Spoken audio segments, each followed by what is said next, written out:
many other instruments in China came from Central Asia or Middle East, from the Silk Road trade.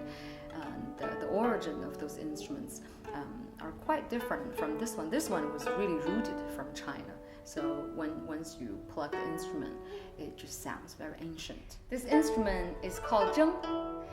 It's one of the traditional Chinese string instruments, dated back to about 2,500 years ago. It's a solo instrument mostly.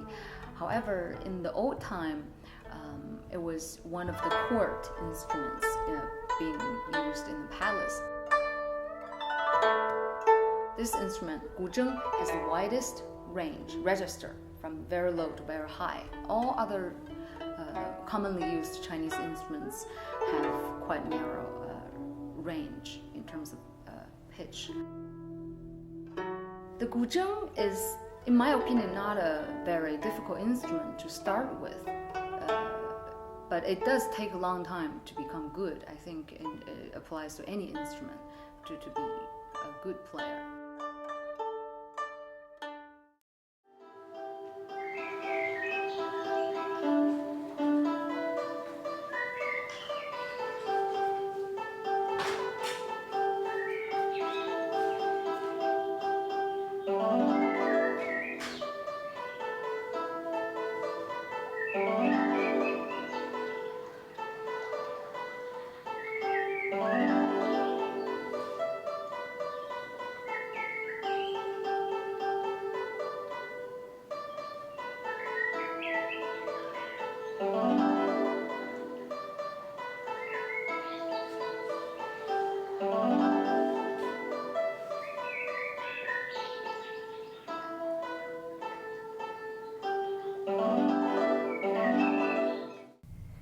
I'm Mirabel and I'm from China. I have played zheng for more than 10 years. I began to learn this instrument when I was in the primary school, and I love this instrument. In my opinion, the differences between a digital zheng and the traditional one is that we have a totally different experience while playing. For example, there is no physical tuning and the string itself feels unnatural. Now the digital instrument is being the trend. As a player, I think that it will affect our traditional culture and also the way that we are thinking about the music. My suggestion to the new player is that we need to pay attention to the immaterial culture rather than the physical product, and you are able to understand the most precious part of zheng culture.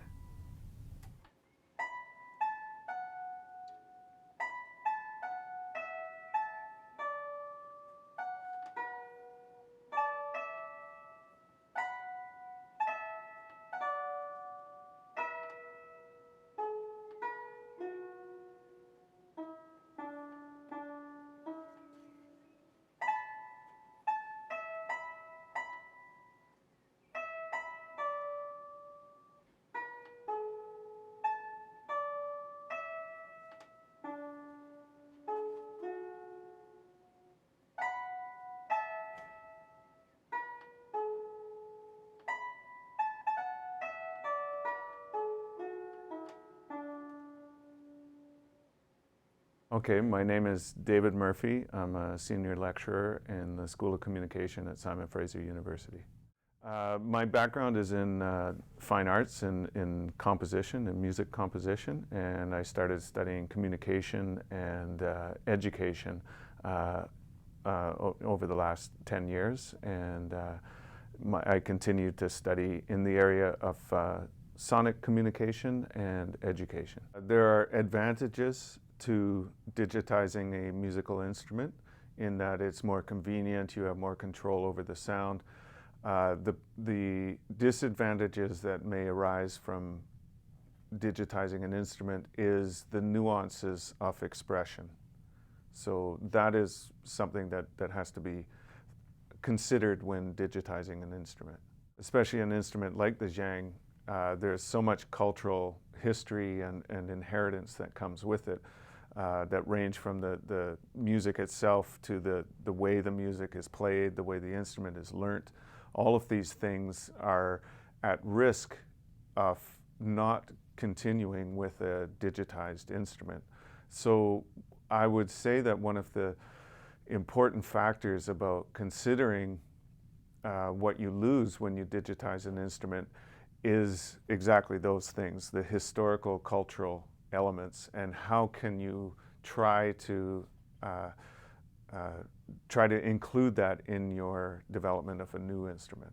I think the key to inquiring into a new instrument is to respect its a whole tradition, where it came from, all the different contributions that different generations have made to it over time, and to not just take it for what it's worth today, but to think about it historically so that we make those connections. So even if we're working on it from a digital new instrument perspective, we can have some respect and some understanding of where it came from. And I think that that can inform the way that we develop new instruments as well. The new Zheng that you've created might not be the same, but I know that a lot of the work that you were doing comes with the respect of its history, and that informed a lot of your decisions around how you make that instrument. So that's the really important part, is that we don't look at an instrument like the Zheng as being something that is only here and now, that we see it as a manifestation of hundreds of years of history that have brought it to this point. And if we just recreate what we see now, we lose all of that. So we need to keep the historical perspective in our minds as we develop new instruments. So the learning of that is very important.